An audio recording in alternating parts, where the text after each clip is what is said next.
আপনার যদি analysis method সম্পর্কে ভালো একটি ধারণা থাকে তাহলে অনেক আম সমস্যাগুলো আমরা আইডেন্টিফাই এবং সেগুলোর সমাধানও করতে পারি।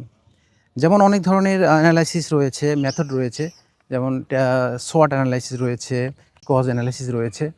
SWOT অ্যানালাইসিসটা খুবই জনপ্রিয়, কারণ যে কোনো ব্যক্তি তার যে পেশায় থাকুক কিংবা স্টুডেন্ট বা শিক্ষক যেই পেশায় থাকেন না কেন, যদি আপনি SWOT অ্যানালাইসিস আপনার করতে চান, ধরেন আপনি যদি একজন শিক্ষক হয়ে থাকেন কিংবা আপনি যেই পেশায় আছেন না কেন, সেই পেশা রিলেটেড বিষয়ে যদি আপনি জেমিনাইকে কিংবা চ্যাটজিপিটিকে বলেন যে আমি একজন শিক্ষক, আমি যে সাবজেক্টের শিক্ষক সেই সাবজেক্টে উল্লেখ করে আপনি আপনার বিষয়টা বলার পরে যে আমি এই সাবজেক্টের শিক্ষক, তো আমার SWOT অ্যানালাইসিসটা দাও।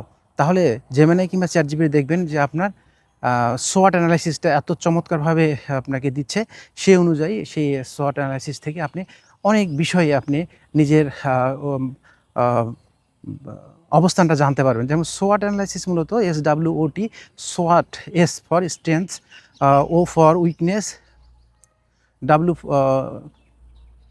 For weakness, O for opportunities, T for threats.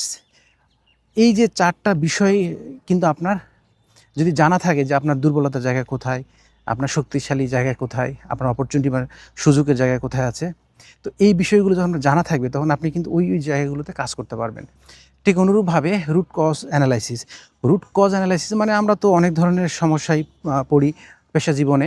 তো সেক্ষেত্রে যদি আপনি রুট কজ অ্যানালাইসিস সম্পর্কে পরিষ্কার ধারণা রাখেন, তাহলে যে সমস্যা আসলে মূল জায়গাটা কোথায় সমস্যাটির এবং এই সমস্যার সমাধানের জন্য আসলে কী করণীয়, এই রুট কজ অ্যানালাইসিসের মাধ্যমে আমরা করতে পারি। এরকম অনেক ধরনের অ্যানালাইসিস রয়েছে। আমি বেশ কিছুদিন যাবৎ অ্যানালাইসিস মেথড নিয়ে মানে পড়াশোনা করছি। তো আসলে প্রায় ১০০টি অ্যানালাইসিস মেথড আমি প্রাথমিক অবস্থায় পড়েছি বা পড়ছি। তো সেখানে দেখলাম যে কোনো স্টুডেন্ট যদি তাদের এই স্টুডেন্ট অথবা পেশাজীবী যেই হোক না কেন, যদি তার এই অ্যানালাইসিস মেথডগুলো যার যখন যেই অবস্থায় যেই মেথডটা প্রয়োজন হবে সেই মেথড সম্পর্কে তার ধারণা থাকে, তাহলে কিন্তু তার ওই সমস্যার সমাধানের জন্য অনেকটা হেল্প করবে। তো সেই বিবেচনায় আপনারা যারা স্টুডেন্ট কিংবা পেশাজীবী বা শিক্ষক বা যে পেশায় থাকেন না কেন, আপনারা অন্যান্য দক্ষতার মতো এই অ্যানালাইসিস মেথড সম্পর্কেও আপনারা যদি দক্ষ হয়ে ওঠেন, তাহলে দেখবেন যে আপনার আপনি যে সমস্যা নিয়ে যদি আপনি সমাধান করার চিন্তা করেন, তাহলে কিন্তু এটা আপনাকে অনেক উপকার করবে। তো সবাই ভালো থাকবেন। আসসালামু আলাইকুম।